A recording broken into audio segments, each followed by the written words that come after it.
नमस्कार विद्यार्थी मित्रांनो, मी प्रियंका ग्लोबल ऑनलाईन मराठीमध्ये आपल्या सगळ्यांचं मनापासून स्वागत करते.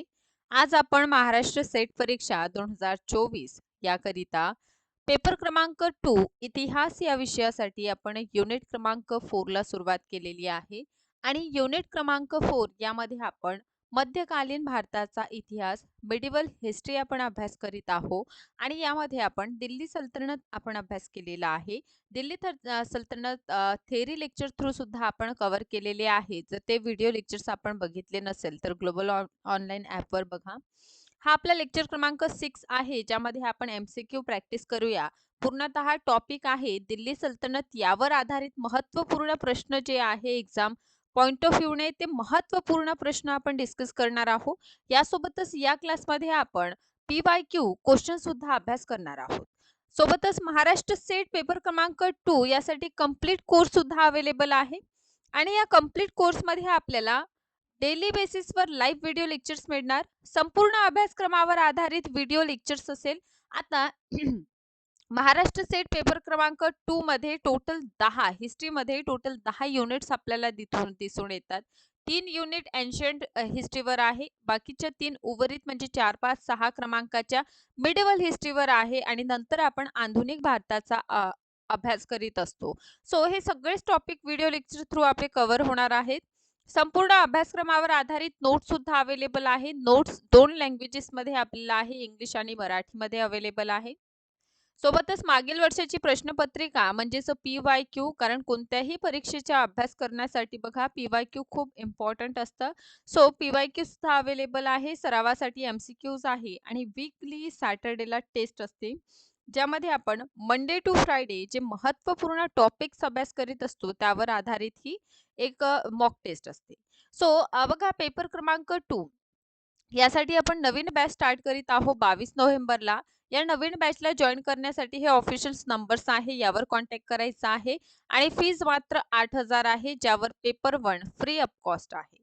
सोबतच आपण ग्लोबल ऑनलाईन ॲप प्ले स्टोअरवरून डाउनलोड करू शकता. स्टोअर ऑप्शनला सिलेक्ट करून येथे हिस्ट्रीचा कोर्स सर्च करू शकता.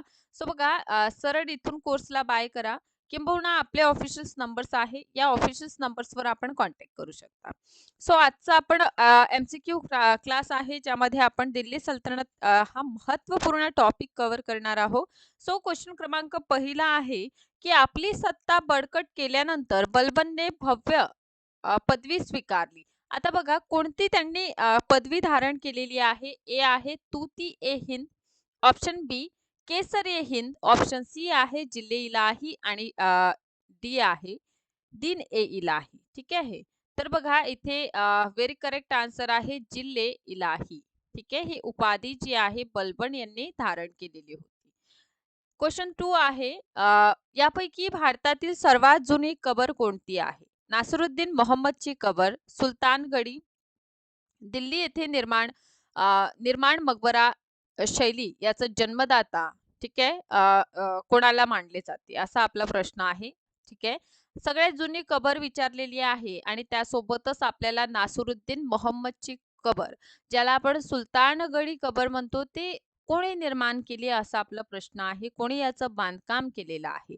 ए आहे ऑप्शन बलबन, ऑप्शन बी आहे कुतुबुद्दीन ऐबक, सी आहे इल्ततमिश आणि डी आहे आपलं यापैकी काहीही नाही. तर बघा प्रश्न कळलेला आहे की जुनी कबर याविषयी विचारलेली आहे. स्पेशली नासरुद्दीन मोहम्मदची कबर कोणी बनवली?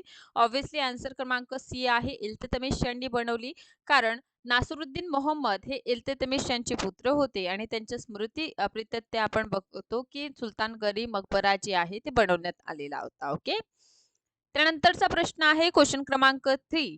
अकबराच्या उत्तुंग दरवाजाचे प्रेरणास्त्रोत बनलेला इल्ततमिशने बांधलेला अंतर किनचा दरवाजा आहे. कुठे आहे हे विद्यमान? ए आहे दिल्लीमध्ये, बी आहे अजमेर, सी आहे लाहोर आणि जी आहे नागौर जोधपूर. आता बघा याचं व्हेरी करेक्ट आन्सर आहे नागौर. या ठिकाणी आपण बघतो की अकबर जे प्रमाणे बनवलेले आहे दरवाजा, ठीक आहे, सेम त्याच प्रकारचं म्हणजे तिथून जे अकबरांनी प्रेरणा घेतलेली आहे त्यापूर्वी आपण बघतो की इल्ततमिश यांनी सुद्धा अंतर्किनचा दरवाजा बनवलेला आहे आणि ते नागौर जोधपूर या ठिकाणी काय आहे विद्यमान आहे, अवस्थित आहे. सो याचं व्हेरी करेक्ट आन्सर आहे ऑप्शन क्रमांक डी. समोर जाऊया आपण. समोर जाऊया. प्रश्न 4था आहे. तुर्कींच्या 40 सरदारांना घेऊन तुर्कान ए चहलगामी किंवा 40 दल कोणी स्थापन केली? आता बघा, आपण हा टॉपिक इल्तमिश यांच्या टाइम पिरियड मध्ये बघितलेला होता, बरोबर का? आणि हाच टॉपिक आपण बलबन यांच्या टाइम मध्ये सुद्धा बघितलेला आहे. तर बघा, 40 सुलतानांचा एक जो दल निर्माण झालेला, ज्याला आपण काय म्हणतो, 40 दल म्हणतो किंवा तुर्काने चहलगामी सुद्धा याला म्हटलं जाते, ते कोणी निर्माण केलेलं?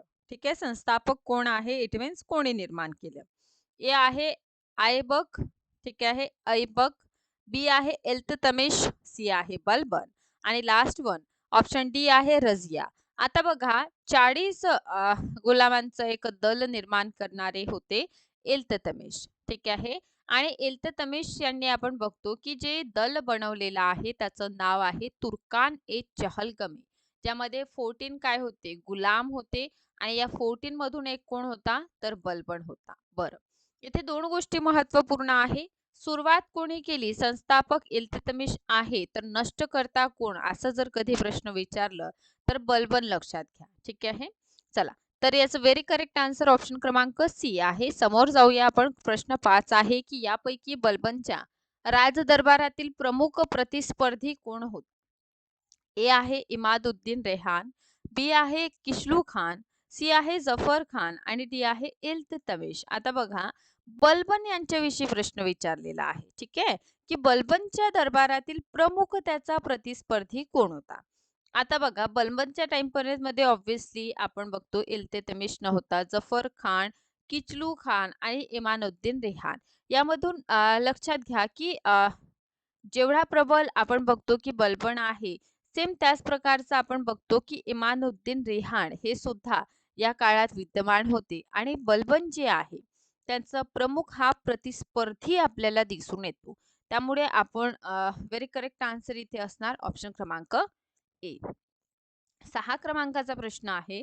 खालीलपैकी कोण 40 पार्टी पूर्ण पुसून टाकली आपल्याला दिसून येते, ठीक आहे. इथे आपण आणखीन दुसऱ्या याच्यामध्ये म्हणू शकतो की 40 गुलामांचं जे दल निर्माण झाला त्याचं नष्ट करता कोण होते म्हणून, ठीक आहे. सुरुवात म्हणजे 40 तुर्काने चहलगमी कोणी बनवलं? तर लक्षात ठेवा, इल्ततमिश यांनी, ठीक आहे.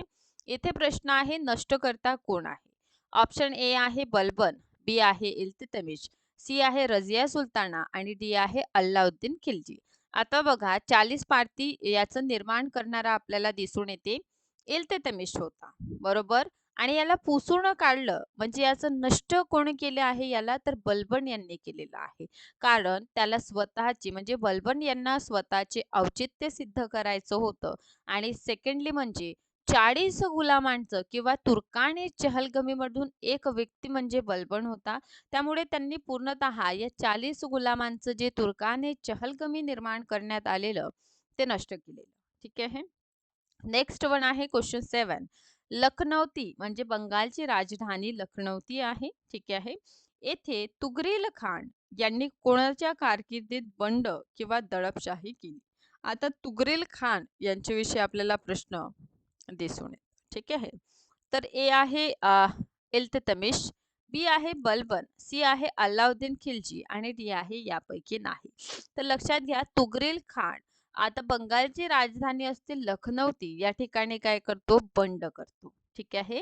तर हा बंड कोणाच्या काळात झालेला आहे? तर हा बंड झालेला आहे बलबनच्या काळामध्ये, ठीक आहे. कोणाच्या काळामध्ये? बलबन यांच्या काळामध्ये हा बंड आपल्याला दिसून येतो. त्यामुळे व्हेरी करेक्ट आन्सर याचा आहे बी. 8 क्रमांकाचा प्रश्न आहे. बलबन यांनी स्वतंत्र संस्था म्हणून लष्करी विभाग दिवाणे आरीज निर्माण केलेला आहे, ठीक आहे. दिवाणे आरीज, ठीक आहे. दिवाणे आरीज या विभागापासून वित्त विभाग म्हणजे दिवाणे रियासत किंवा वियासत याला म्हटलं जाते, हा वेगळा केला. प्रस्थापित म्हणजे हे वेगळं करण्याचा उद्देश काय होता? ए अंतर्गत बंडे दडपून टाकणे, ऑप्शन बी आहे मंगोल आक्रमण थांबविणे, ऑप्शन सी आपल्याला दिसून येतं ए आणि बी दोन्हीही, आणि ऑप्शन डी आहे न तो अ न तो ब. म्हणजे दोन्हीही नाही. ओके. सो बघा दिवाणे आरीज आपल्याला हा सैन्य विभाग दिसून येतं. यामध्येच याच्या अंतर्गतच येत होतं वित्त डिपार्टमेंट. ओके. तर आपण बघतो की बलबन काय करतो हे दोन्ही डिपार्टमेंट्स वेगळे करून टाकतो. ठीक आहे. म्हणजे आरीज चा म्हणजे दिवाणी आरीज म्हणजे सैन्य जे आहे त्यासाठी एक वेगळा आणि वित्तासाठी एक वेगळा डिपार्टमेंट. ठीक आहे. हे कोणी केलं तर बलबन यांनी केलं हे सुद्धा लक्षात घ्यावं लागेल. ओके. का बरं केलं तर एक तर अंतर्गत जे काही बंड होत होती ते एक तर थांबवावी आणि सेकंडली या काळामध्ये मंगोलांचे आक्रमण होत होते तर ते मंगोल आक्रमणापासून सुरक्षितता देण्यासाठी प्रस्थापित करण्यासाठी आपण बघतो की बलबनने नवीन विभाग दिवाणी विरासत वेगळा केलेला. 9 आहे राजदरबारात सिजदा आणि पायबोस ही प्रथा कोणी सुरू केली आणि हे PYQ प्रश्न आपल्याला दिसून ए आहे इल्ततमिश, बी आहे बलबन, सी आहे अल्लाउद्दीन खिलजी आणि डी आहे मुहम्मद बिन तुघलक. ओके.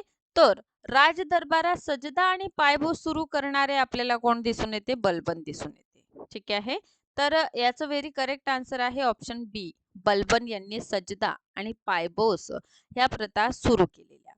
10 क्रमांकाचा प्रश्न आहे बलबनने स्वतःचा अभिजात असल्याचे सिद्ध करण्यासाठी शहनामा यामध्ये उल्लेख केलेल्या कोणत्या प्रसिद्ध तुर्की योद्ध्यांचा वंशज असल्याचा दावा केलेला आहे? तर ऑप्शन ए आहे अफ्रेसियाब, बी आहे अमीर हमजा आणि सी आहे तैमूर, डी आहे यापैकी नाही. आता बघा बलबन हा 40 गुलामांपैकी एक होता. त्यामुळे ते जेव्हा गादीवर बसते तेव्हा आपलं औचित्य सिद्ध करणे हे एक महत्त्वपूर्ण कार्य त्यांना दिसून आलेलं. यातूनच त्यांनी आपला जो वंश आहे ना ते आपल्याला दिसून येते की अफ्रेशियास यांच्यासोबत जोडलेला आहे. ठीक आहे. हे तुर्कांचे एक योद्धा होते. ठीक आहे. म्हणजे एक योद्धांच्या वंशजाला बिलॉंग करीत होते. यातूनच त्यांनी सुद्धा आपलं वंशज जे आहे म्हणजे औचित्य त्यांनी सिद्ध केलं की ते अफ्रेसियास यांना काय करतात बिलॉंग करतात म्हणून. त्यामुळे याचं करेक्ट आन्सर ऑप्शन क्रमांक ए आहे. नेक्स्ट आहे अत्यंत गंभीर मुद्रेत तो कोर्टात बसायचं म्हणजे दरबारात बसायचा. ठीक आहे. दरबारात न तो कधी हसला न कुणाला हसू दिलं कारण दरबाराचं जो वातावरण होतं ते पूर्णतः गांभीर्यपूर्ण होतं आहे ना. ना कोणाला अपशब्द म्हणजे फालतू बोलू दिले. हे कोण होते आपल्याला स्टेटमेंट दिलेलं आहे आणि ओळखायचं आहे. ए आहे इल्ततमिश, बी आहे बलबन, सी आहे अल्लाउद्दीन खिलजी आणि डी आहे मुहम्मद बिन तुघलक. तर याचं व्हेरी करेक्ट आन्सर आपल्याला दिसून येते की बलबन आहे. ठीक आहे. बलबन जे आहे त्यांनी अत्यंत भव्य असा दरबार भरवायचं आहे ना. इवन जे आपले सैन्य असतात दरबारी असतात त्यांना एक ड्रेस कोड सुद्धा यांच्या काळामध्ये आपल्याला दिसून येते. Okay. So very correct answer बी.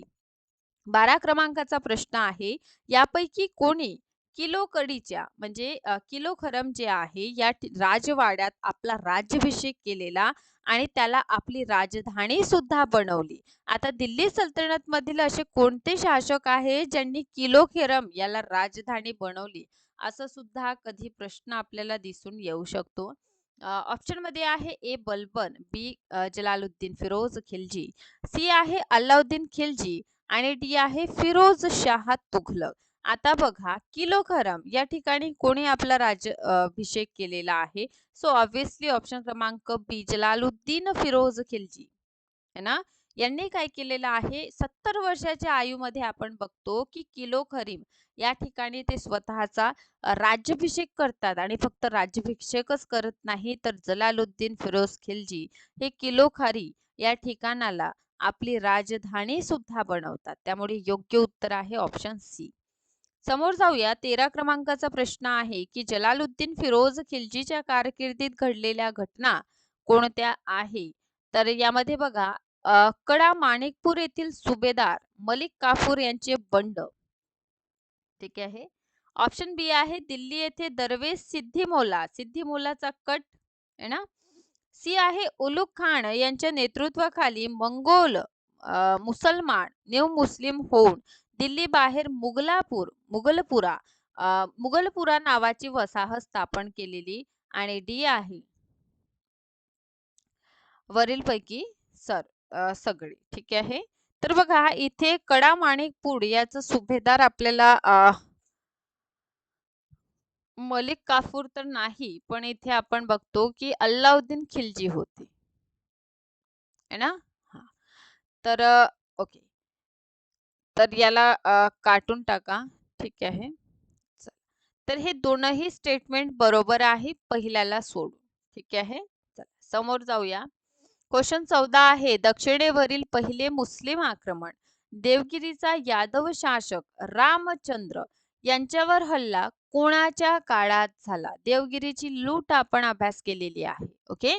सो ए आहे जलालुद्दीन फिरोज खिलजी, बी आहे अल्लाउद्दीन खिलजी, सी आहे मोहम्मद बिन तुघलक आणि डी आहे इल्तुतमिश. बघा प्रश्न काय म्हणत आहे की दक्षिणेत पहिले मुस्लिम आक्रमण कुठे झालेले आहे? देवगिरी या ठिकाणी झालेली आहे, है ना? आणि हे जे देवगिरी आहे इथचे शासक कोण होते? रामचंद्र देव होते, है ना? तर यांच्यावर हल्ला करण्यात आला. तर हा कोणाचा टाइम पिरियड होता, है ना? कोणाच्या काळात म्हणजे शासक कोण होता असा प्रश्न आहे, है ना?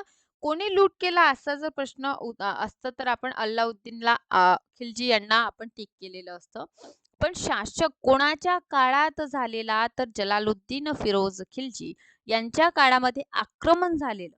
आक्रमण कोणी केलं विचारलं तर आपण अल्लाउद्दीन खिलजी आन्सर करणार. 15 क्रमांकाचा प्रश्न आहे. दिवाणे वकूफ या सरकारी खर्चाशी संबंधित विभाग तयार करण्याचे श्रेय दिल्ली सल्तनत मधील कोणत्या शासकाला दिलं जातं? ए आहे अल्लाउद्दीन खिलजी, बी आहे जलालुद्दीन खिलजी, सी आहे मोहम्मद बिन तुघलक आणि डी आहे इल्तुतमिश. आता बघा दिवाणे वकूफ हे एक डिपार्टमेंट आहे, विभाग आहे दिल्ली सल्तनत मध्ये. ठीक आहे. आता हा जो विभाग आहे यामध्ये आपण बघतो की सरकारी खर्च जे असायचं त्या संबंधित कार्य जे आहे त्यासाठी दिवाणे वकूफ नावाचा एक विभाग होता, है ना? आणि हा विभाग जे स्थापन केलेला आपल्याला दिसून येते फिरोज जलालुद्दीन फिरोज खिलजी यांनी स्थापन केलेला आहे. त्यामुळे याचं योग्य उत्तर आहे ऑप्शन क्रमांक बी. समोर जाणार 16 क्रमांकाचा प्रश्न आहे की अल्लाउद्दीन खिलजीचे मूळ नाव होते काय? अबू रायहान, बी आहे इमादुद्दीन रायहान, सी आहे अली गुरशप आणि डी आहे यापैकी नाही. तर सी योग्य उत्तर आहे. अली गुरशप हे त्यांचं मूळ नाव आहे.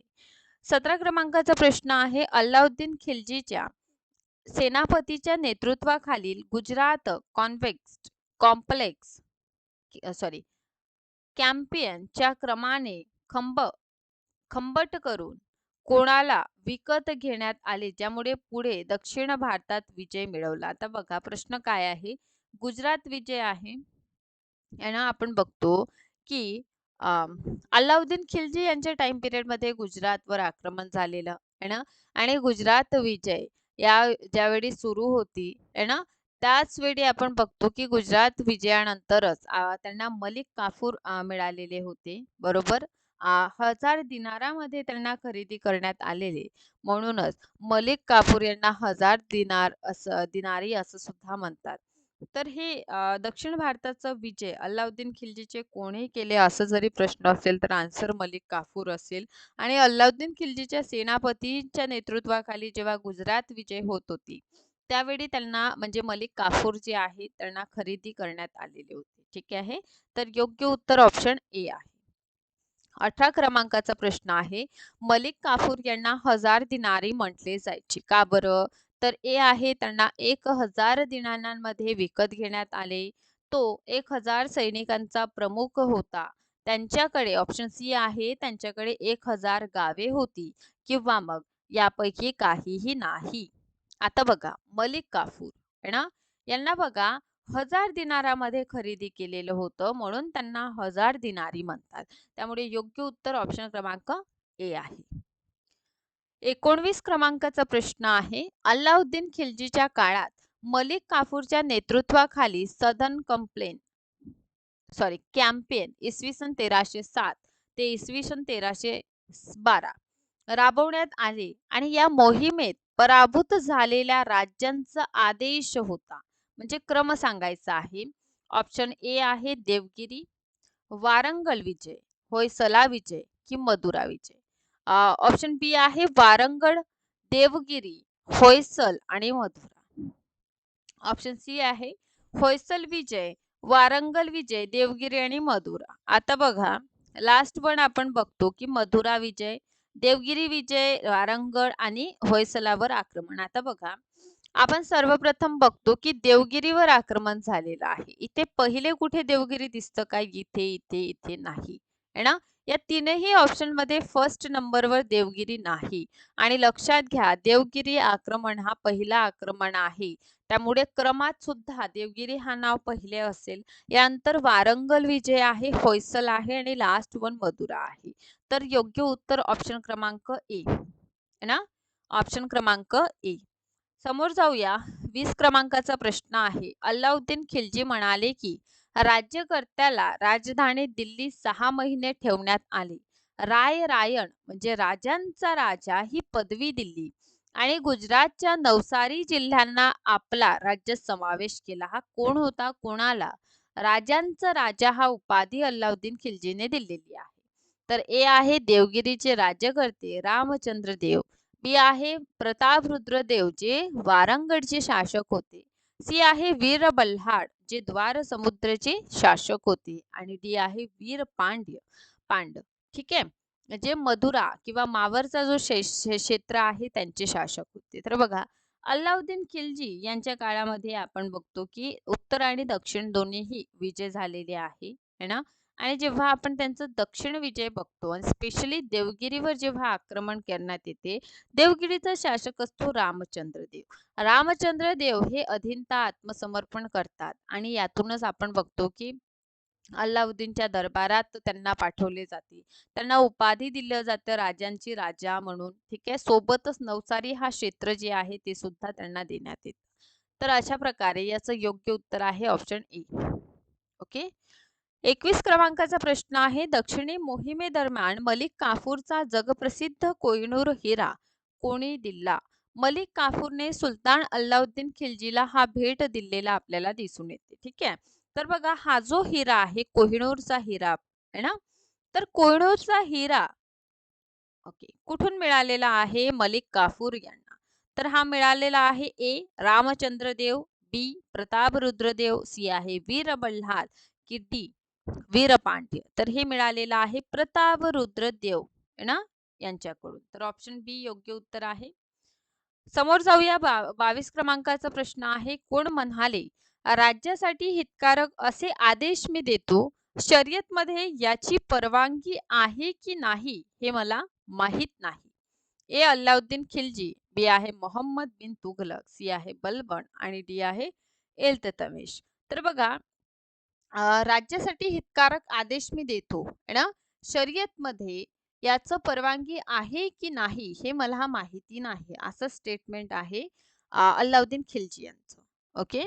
चला नेक्स्ट वन आहे 23 क्रमांकाचा प्रश्न. अल्लाउद्दीन खिलजीने अलेक्झांडर दी ग्रेट सारख्या जगविजय विजय करण्याची योजना कोणाच्या सांगण्यावरून सोडून दिली है ना. ए आहे उल मुल्क, बी आहे अमीर खुसरो, सी आहे काझी मुगिझउद्दीन आणि डी आहे फखरुद्दीन. आता बघा हे आहे उल मुल्क. हे काय होते? त्यांचं एक प्रकारचं म्हणा तुम्ही हे वजीर ज्याला आपण म्हणतो ना अलाउद्दीन खिलजीचे होते. ठीक आहे. तर योग्य उत्तर आहे ऑप्शन ए. 24 क्रमांकाचा प्रश्न आहे. जप्ती, गुप्तचर यंत्रणा तयार करणे, दिल्लीत दारूबंदी, श्रीमंतांच्या सलोख्यात प्रतिबंध असे 4 आदेश कोणी दिलेले आहे? ए बलबन यांनी, बी अल्लाउद्दीन खिलजी, सी आहे इल्ततमिश आणि डी आहे मोहम्मद बिन तुघलक. तर बघा जप्ती आहे ना, गुप्तचर यंत्रणा सोबतच दारुगोळ्यावर नशाबंदी आणि जे मोठमोठे श्रीमंत लोक असतात आहे ना ते सलोख्याचे संबंध प्रस्थापित करू शकत नाही किंबहुना लग्न नाही करू शकत असे 4 आदेश देणारे अल्लाउद्दीन खिलजी आपल्याला दिसून येते है ना. त्यामुळे योग्य उत्तर ऑप्शन बी आहे. समोर जाऊया. 25 क्रमांकाचा प्रश्न आहे की कोणत्या ओके 25 कोणत्या सुलतानाने दिवाणे रियासत म्हणजे वाणिज्य मंत्रालय यालाच दिल्ली सल्तनतमध्ये दिवाणे रियासत म्हटलेलं आहे या नव्या मंत्रालयाची स्थापना केलेली आहे? ए आहे अल्लाउद्दीन खिलजी, बी आहे मोहम्मद बिन तुघलक, सी आहे गियासुद्दीन तुघलक आणि डी आहे फिरोज तुघलक. सो याचा आन्सर आपण मला द्यायचा आहे कमेंट बॉक्समध्ये. ठीक आहे. सोबतच बघा महाराष्ट्र सेट पेपर क्रमांक 2 साठी बॅच स्टार्ट झालेली आहे. या बॅचला लवकरात लवकर जॉईन करा जेणेकरून येणाऱ्या परीक्षेला आपण टार्गेट करू शकतो आणि अशाच प्रकारे सेशन बघत राहा. थँक्यू.